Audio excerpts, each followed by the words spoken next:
The courtroom was silent. The only sound, an anxious man's breath breaking in uneven gasps. A judge's voice echoed like thunder. According to the DNA results, you are not the biological father. Gasps erupted. A woman in the front row buried her face in her hands. The man's knees buckled. His entire world shattered in one sentence. But how did it come to this? How could a devoted father, a man who raised a child for 12 long years, discover in front of strangers that his life was built on a lie? This is not just a story about betrayal. It is a story about secrets, hidden truths, and a courtroom that became a battlefield of emotions. Meet Michael Harris, a hard-working father, a man everyone in the neighborhood admired. Michael worked 2 jobs, one at a factory during the day and night shifts as a security guard. But because of his daughter, Sophie. To him, she was the light of his life. Her laughter made his exhaustion disappear. Michael's wife, Rebecca, painted a picture of the perfect family. She was loving, graceful, and the two often appeared as the couple others envied. But behind closed doors, cracks were forming. Michael noticed Rebecca's frequent absences. Late-night calls she dismissed as work emergencies. A sudden disinterest in intimacy. Small lies that didn't add up. He ignored them because he believed in family, because he loved Sophie too much to question anything that could tear their world apart. It all started with a school science fair. Sophie, now 12, had been asked to bring in a family medical history chart. Michael and Rebecca filled in the boxes, asthma on her mother's side, diabetes on her father's. But when Sophie submitted it, a teacher casually mentioned something that haunted Michael. Funny, children usually inherit blood types from one parent. Sophie's doesn't match either of yours. At first, Michael laughed it off. But that seed of doubt grew. He began noticing subtle differences. Her features didn't resemble his. Relatives whispered behind his back, "She doesn't look like Michael at all." One night, unable to sleep, Michael searched online. Paternity tests, DNA results. He read stories of fathers discovering heartbreaking truths. Still, he told himself, Rebecca would never betray me. But fate had other plans. Rebecca's phone buzzed on the kitchen counter one night. Michael picked it up. A message flashed across the screen. "We need to talk about Sophie. She deserves to know the truth." Michael froze. The number wasn't saved. The conversation before that had been deleted. His chest tightened. His hands shook. Could this mean? He confronted Rebecca. She denied everything, shouting, crying, twisting the story until Michael began to doubt his own sanity. But the message burned in his memory. So, secretly, he ordered a DNA test kit. He swabbed Sophie's cheek one weekend, telling her it was for a school project. Weeks later, the envelope arrived. Michael's hands trembled as he tore it open. Probability of paternity, 0%. The words sliced through him like a blade. The daughter he had loved, raised, sacrificed everything for. Biologically, she wasn't his. Michael filed for custody rights. If Sophie wasn't his by blood, the law would decide if she was his by heart. The case drew crowds. Journalists scribbled in notebooks. Courtroom benches filled with neighbors, all eager for gossip. Rebecca sat at the defendant's table, her face pale but defiant. Michael sat opposite, clutching a folder of documents that felt like the weight of his broken world. The judge called for order. Lawyers circled like predators. "Your Honor," Michael's attorney began, "my client raised Sophie from birth, believing he was her biological father. He paid hospital bills, school fees, sacrificed everything. Yet he was deceived." Rebecca's lawyer shot back. Deceived? He loved Sophie as his daughter.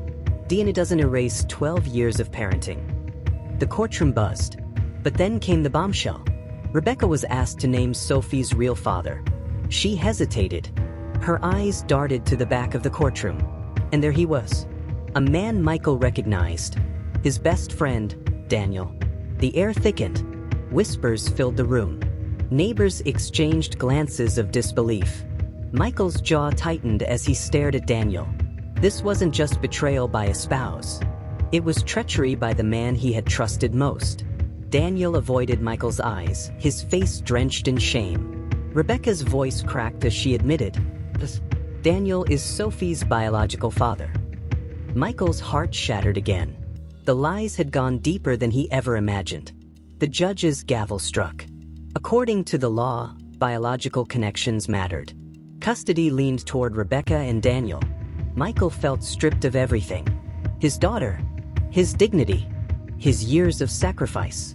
But Sophie, sitting in the corner, cried out, I don't care about DNA. I want my daddy. Those words pierced the room like a knife. Everyone froze. A child's love clashed with the cold machinery of law. The trial didn't end that day. It dragged on, filled with shocking revelations, bitter arguments, and more secrets buried beneath the surface. But one chilling question remained. Should biology decide who a parent truly is? Or should love and sacrifice weigh more? Michael's story is far from over, because what happened next in that courtroom would leave everyone speechless.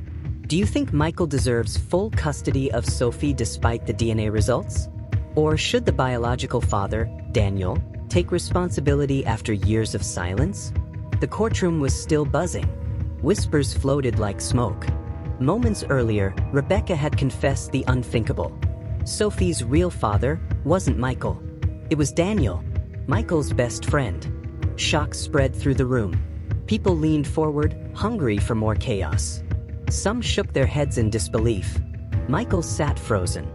His hands clenched the table. His knuckles turned white.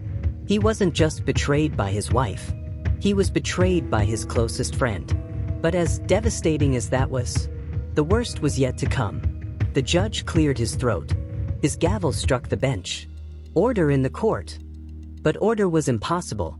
Rebecca sobbed into her hands. Daniel stared at the floor. Michael's attorney leaned close, whispering, Stay calm. We're not done yet. Then came the next blow. Rebecca's lawyer stood. His voice was sharp, rehearsed. Your Honor, since biological paternity has been established, my client requests that custody and visitation rights be awarded to the mother and biological father. Gasps again. Michael felt the room tilt. The thought of losing Sophie, completely, was unbearable. She was his world, his reason for waking up. But then, Sophie herself stood up. Her small voice cracked. I don't care about DNA. I want my daddy. Tears filled the courtroom. Reporters scribbled faster. The judge nodded but warned. The child's wishes will be considered, but this court must weigh truth, stability, and the law. The war was just beginning. Daniel finally spoke. His voice shook. I never wanted it to come out like this. Rebecca and it was one mistake. One night. But I didn't know Sophie was mine until recently. Michael's eyes burned with rage. One mistake, he muttered. 12 years of lies isn't one mistake. Daniel avoided his gaze. He looked at the judge. I'm not trying to destroy anyone's life. But Sophie has a right to know who her real father is. And I have a duty to her now. The crowd murmured. Some nodded. Others frowned. But the prosecutor interrupted. If Mr. Daniel truly cared about this child, why wait 12 years? Why only come forward now? Daniel swallowed hard. The silence was damning. Rebecca turned her head away, unable to look at either man.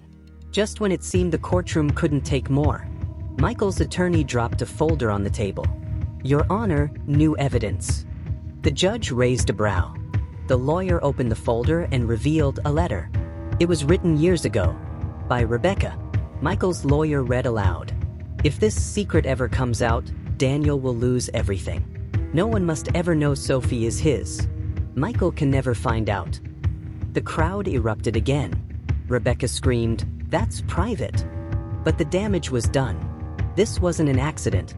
This was deliberate deception. Michael's chest heaved as the truth cut deeper.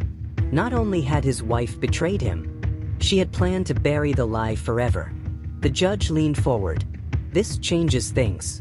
This court must now decide whether deception disqualifies the mother from custody. Rebecca's face turned pale. Her lawyer scrambled. Your Honor, that letter proves nothing except fear. My client was trying to protect her family. She may have been wrong, but she is still the child's mother. But Michael's lawyer pressed harder. This is fraud. For 12 years, my client was misled. He sacrificed everything under false pretenses. And yet, despite that, his love never faltered. He deserves custody. The audience sat on edge. The atmosphere was thick with tension. The judge called Sophie to the stand. Her small frame shook as she sat in the big chair. She clutched a tissue, eyes red from crying. The judge's tone softened. "Sophie, do you know why you're here?" She nodded. "You have to decide where I live." "And how do you feel about your parents?" Her voice was soft but steady. "Mom lied. Uncle Daniel lied. But Daddy never lied to me. He always shows up. He always takes care of me. I want to stay with him." Michael's eyes filled with tears. The crowd sniffled. The judge leaned back. Her testimony hit harder than any lawyer's argument. Just when Michael thought victory was near, another revelation shook the courtroom. Rebecca's lawyer stood. "There is still one more piece of evidence." He handed over a sealed envelope. Inside was a second DNA report. But two. The judge frowned. "What is this?" The lawyer's voice was cold. "Tests confirm Daniel is not the biological father either." The room exploded. Michael's head snapped up. "What?" Rebecca buried her face in her hands, sobbing uncontrollably. The judge banged the gavel for silence. "This means," the lawyer continued, "the true biological father is another man entirely." Michael's heart pounded. "So it wasn't Daniel?" Rebecca finally broke. Her voice cracked. "I don't know. I don't know for sure. It was a dark time. I made mistakes." The audience gasped in disgust. Michael stared in disbelief. 12 years. A lifetime of sacrifice. And the truth was murkier than ever. The betrayal wasn't just one friend. It was bigger, deeper. A web of lies no one could untangle. The judge sighed heavily. This child has been living in a storm of deception. But one thing is clear. Only one man has shown consistent love and responsibility. And that man is Michael Harris. Michael's chest rose with relief. Finally, the truth favored him. The gavel struck. Custody of Sophie Harris is hereby awarded to Michael Harris. The mother, Rebecca Harris, is found guilty of fraud and deception. Parental rights suspended until further review. The courtroom erupted, cheers from some, murmurs of shock from others. Michael pulled Sophie into his arms. She buried her face in his chest, whispering, "I knew they couldn't take you away from me." Daniel slipped quietly out of the room, his reputation destroyed. Rebecca was left sobbing, her world collapsing around her. Michael had won, but it didn't feel like victory. It felt like survival. As Michael and Sophie walked out of that courtroom, one truth lingered. Family is not always written in blood. Sometimes it is carved in sacrifice, in loyalty, in love. But betrayal has consequences. And secrets, no matter how deeply buried, always rise to the surface. The case left everyone with one chilling question. If trust can be broken so easily, how well do we really know the people closest to us? This case reminds us, truth cuts deeper than lies, but love can still stand stronger than blood. What do you think? Should Sophie grow up never knowing who her biological father is? Or does she deserve the full truth, no matter how painful? Let us know in the comments. And don't forget to subscribe to Dark Justice Files for more shocking true crime stories where justice and betrayal collide.